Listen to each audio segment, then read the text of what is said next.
ওম শান্তি। আজিৰ তাৰিখ 14 মে 2022। প্ৰাতঃমুৰলী বাপদাদা মধুবন। আজিৰ মুৰলীৰ সাৰ হৈছে মৰমৰ সন্তানসকল, শৰীৰ নিৰ্বাহৰ অৰ্থে কৰ্ম লাগিলে কৰা, কিন্তু অতি কমেও 8 ঘণ্টা পিতাক স্মৰণ কৰি বিশ্বক শান্তিৰ দান দিয়া, নিজৰ সমান কৰি গঢ়ি তোলাৰ সেৱা কৰা। আৰু আজিৰ প্ৰশ্ন, সূৰ্যবংশী কুলত উচ্চ পদ পোৱাৰ পুৰুষাৰ্থ কি? পিতাই উত্তৰত কৈছে, সূৰ্যবংশী কুলত উচ্চ পদ পাবলৈ হ'লে পিতাক স্মৰণ কৰা আৰু আনকো কৰোৱা। যিমানে স্বদৰ্শন চক্ৰধাৰী হবা আৰু আনকো কৰি তুলিবা, সিমানেই উচ্চ পদ পাবা। পুৰুষাৰ্থ কৰি সন্মান সহকাৰে উত্তীৰ্ণ হোৱা। এনেকুৱা যাতে কোনো কৰ্ম নহয় যাৰ বাবে শাস্তি ভোগ কৰিবলগীয়া হ'ব। শাস্তি ভোগ কৰাসকলৰ পদ ভস্ত হৈ যায়। আৰু আজিৰ গীত, ইছ পাপ কি দুনিয়া ছে, এই পাপৰ সৃষ্টিৰ পৰা। ওম শান্তি। এয়া হৈছে সন্তানসকলৰ প্ৰাৰ্থনা।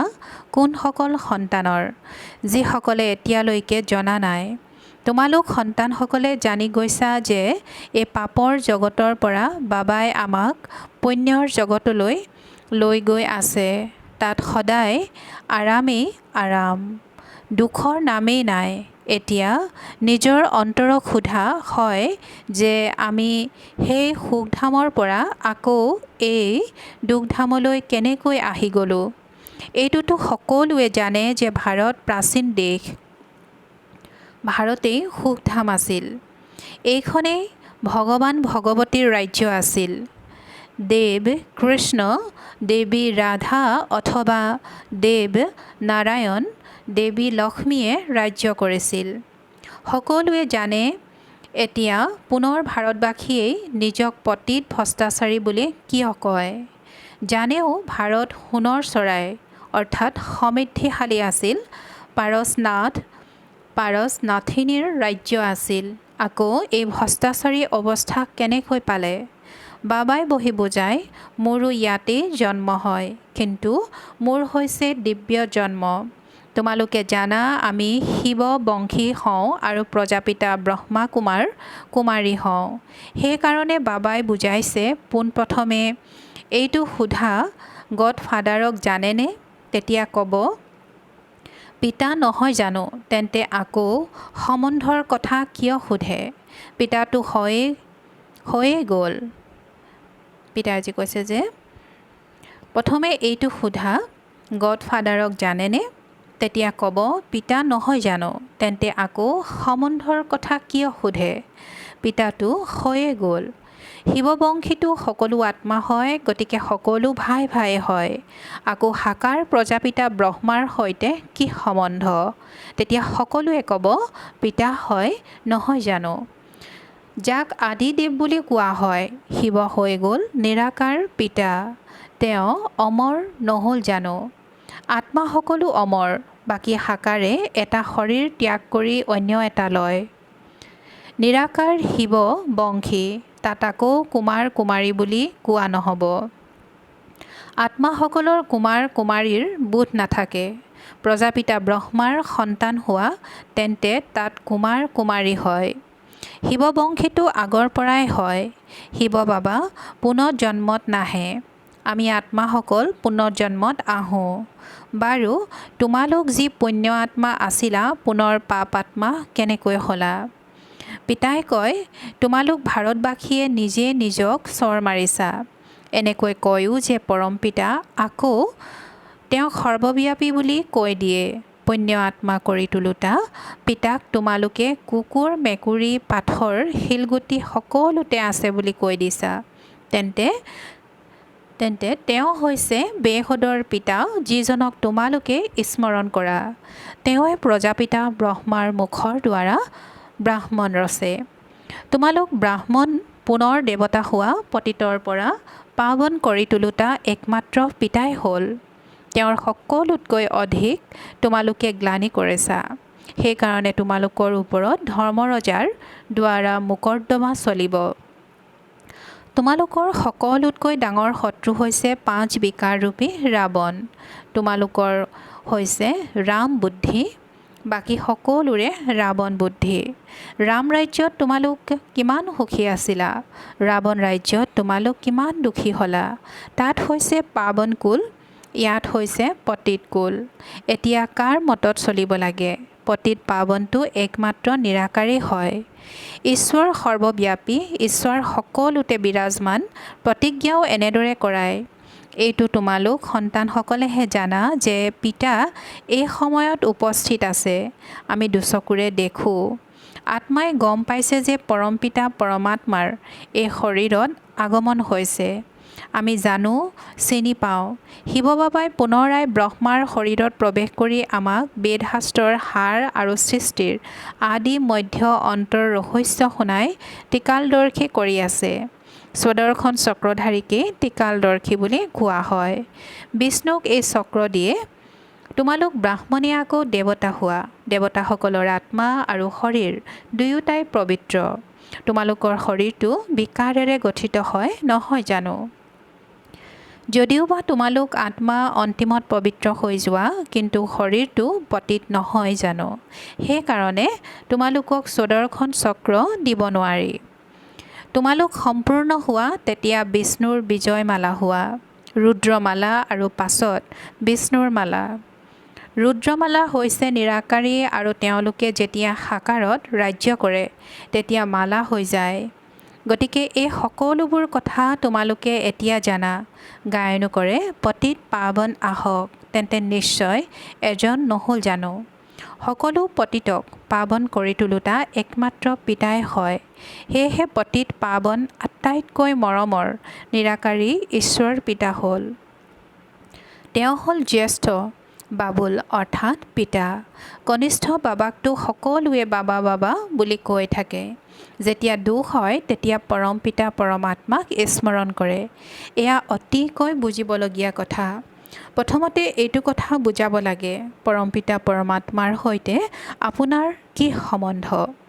শিৱ জয়ন্তীটো পালন কৰে। নিৰাকাৰ পৰমপিতা পৰমাত্মাৰ মহিমা অতি শ্ৰেষ্ঠ। যিমান ডাঙৰ পৰীক্ষা সিমান ডাঙৰ উপাধি পোৱা যায়, নহয়? পিতাই কৈছে যে যিমান ডাঙৰ পৰীক্ষা সিমান ডাঙৰ উপাধি পোৱা যায়, নহয়?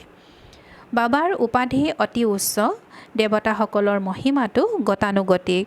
সৰ্বগুণ সম্পন্ন, ষোলকলা সম্পূৰ্ণ। ডাঙৰ হিংসা হৈছে কাম কটাৰী চলাই আদি মধ্য অন্ত দুখ দিয়ে।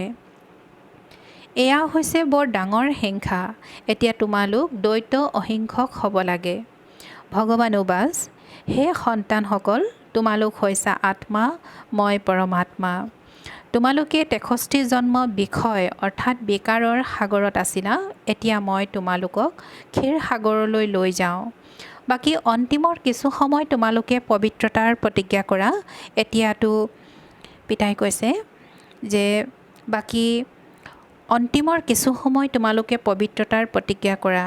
এইটো ভাল মত নহয় জানো?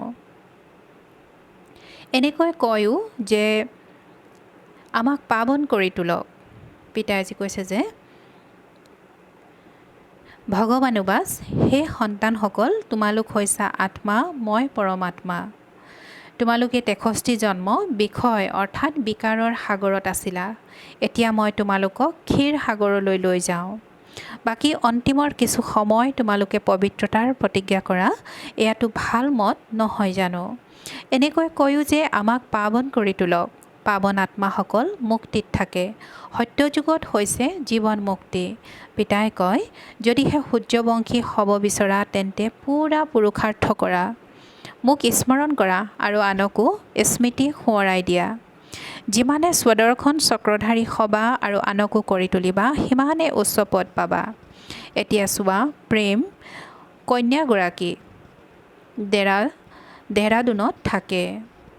ইমানবিলাক দেহৰাদুন নিবাসী স্বদৰ্শন চক্ৰধাৰীটো নাছিল। এয়া কেনেকৈ হ'ল? পিতাজী কৈছে যে এতিয়া চোৱা, প্ৰেম কন্যাগৰাকী দেহৰাদুনত থাকে। ইমানবিলাক দেহৰাদুন নিবাসী সুদৰ্শন চক্ৰধাৰীটো নাছিল, এয়া কেনেকৈ হ'ল? প্ৰেম কন্যাগৰাকীয়ে নিজৰ সমান কৰি তুলিলে। এনেকৈ নিজৰ সমান কৰি দৈৱী বৃক্ষৰ বৃদ্ধি হয়। অন্ধক দৃষ্টি দিয়াৰ পুৰুষাৰ্থ কৰিব লাগে নহয়। 8 ঘণ্টাটো তোমালোকৰ ছুটি। শৰীৰ নিৰ্বাহৰ অৰ্থে পেছাগত কাম কাজ আদি কৰিব লাগে। যলৈকে যোৱা চেষ্টা কৰি মোক স্মৰণ কৰা।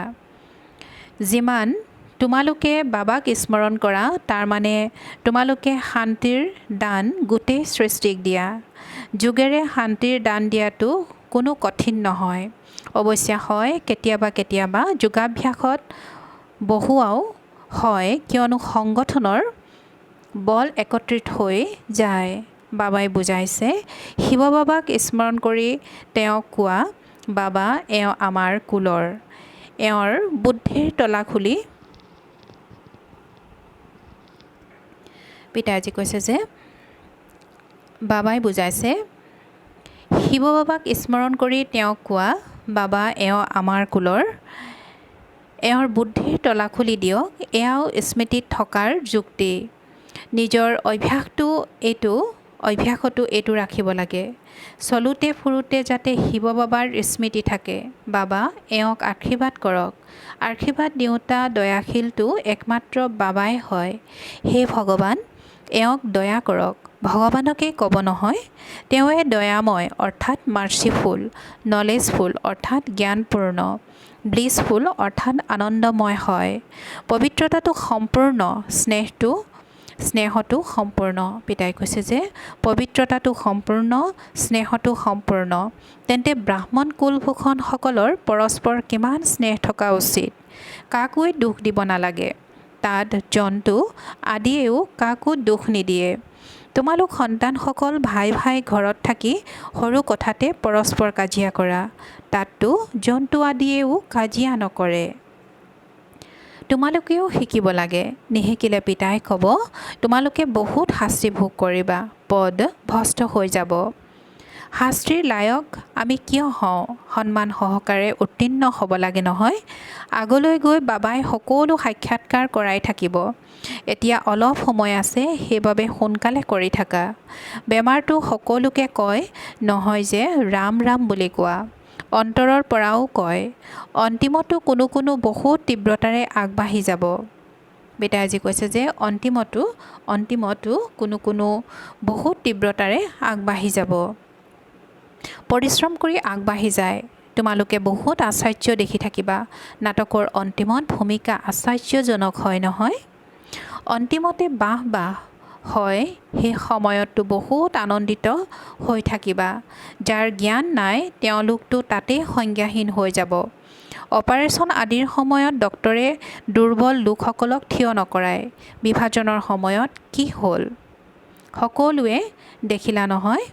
এয়াতো বহুত যন্ত্ৰণাৰ সময়। ইয়াক অনাহকতে তেজৰ নৈ বুলি কোৱা হয়। এয়া চাবলৈ বহুত সাহসৰ প্ৰয়োজন। তোমালোকৰ হৈছে 84 জন্মৰ কাহিনী। আমিয়েই দেৱী দেৱতা হৈ ৰাজ্য কৰিছিলোঁ। আকৌ মায়াৰ বশীভূত হৈ বাম মাৰ্গত গ'লোঁ। আকৌ এতিয়া দেৱতা হওঁ। এয়া সুঁৱৰি থাকা, তেতিয়াও নাও পাৰ হ'ব। এয়াই সুদৰ্শন চক্ৰ নহয় জানো? বাৰু, অতি মৰমৰ কল্পৰ পাছত পুনৰাই লগ পোৱা সন্তানসকলৰ প্ৰতি মাতা পিতা বাপ দাদাৰ স্নেহপূৰ্ণ স্মৰণ আৰু সুপ্ৰভাত।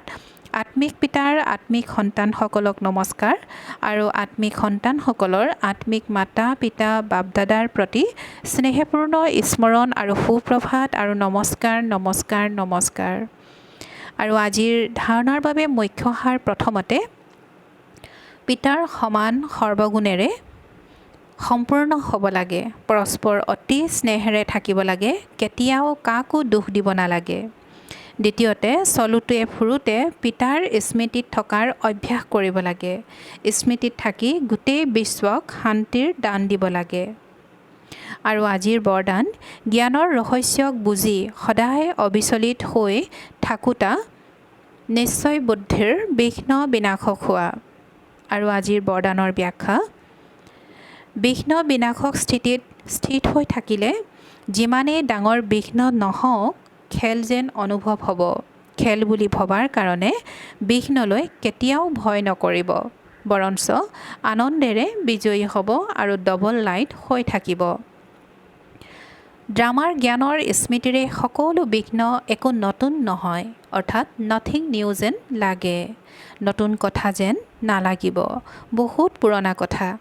অনেকবাৰ বিজয়ী হৈছোঁ, এনেকুৱা নিশ্চয় বুদ্ধিৰ জ্ঞানৰ ৰহস্য বুজোতা সন্তানসকলৰে স্মাৰক হৈছে অচল ঘৰ। পিতাই আজি কৈছে যে অনেকবাৰ বিজয়ী হৈছোঁ, এনেকুৱা নিশ্চয় বুদ্ধিৰ জ্ঞানৰ ৰহস্য বুজোতা সন্তানসকলৰে স্মাৰক হৈছে অচল ঘৰ। আৰু আজিৰ শ্লোগান, দৃঢ়তাৰ শক্তি লগত থাকিলে সফলতা ডিঙিৰ সাৰ হৈ যাব। ওম শান্তি। আৰু আজিৰ মাতেশ্বৰীজীৰ অমূল্য মহাবাক্য, আমি যিয়ে ভাল বা বেয়া কৰ্ম কৰোঁ তাৰ ফল অৱশ্যে পোৱা যায়। যেনেকৈ কোনোবাই দান পুণ্য কৰে, হোম যজ্ঞ কৰে, পূজা পাঠ কৰে, তেতিয়া তেওঁলোকে ভাবে যে আমি ঈশ্বৰৰ অৰ্থে যি দান কৰিলোঁ সেয়া পৰস্পৰ দৰবাৰত দাখিল হৈ যায়। যেতিয়া আমি মৰিম তেতিয়া সেই ফল নিশ্চয় পাম, আমাৰ মুক্তি হৈ যাব। কিন্তু এয়াতো আমি জানিছোঁ যে এয়া কৰিলে চিৰদিনৰ বাবে কোনো লাভ নহয়। আজি মামাই কৈছে যে যেতিয়া আমি মৰিম তেতিয়া সেই ফল নিশ্চয় পাম আৰু আমাৰ মুক্তি হৈ যাব। কিন্তু এয়াতো আমি জানিছোঁ যে এয়া কৰিলে চিৰদিনৰ বাবে কোনো লাভ নহয়। এয়াতো আমি যেনেকুৱা কৰ্ম কৰিম তাৰ দ্বাৰা অল্পকালৰ বাবে ক্ষণভংগুৰ সুখৰ প্ৰাপ্তি অৱশ্যে হয়, কিন্তু যেতিয়ালৈকে এই ব্যৱসায়িক জীৱন সদায় সুখী নহয় তেতিয়ালৈকে তাৰ প্ৰতিদান অৰ্থাৎ ৰিটাৰ্ণ পাব নোৱাৰে।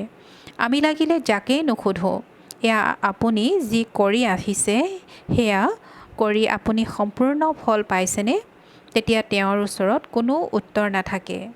এতিয়া পৰমাত্মাৰ ওচৰত দাখিল হ'লনে নহ'ল সেয়া আমি কি জানো।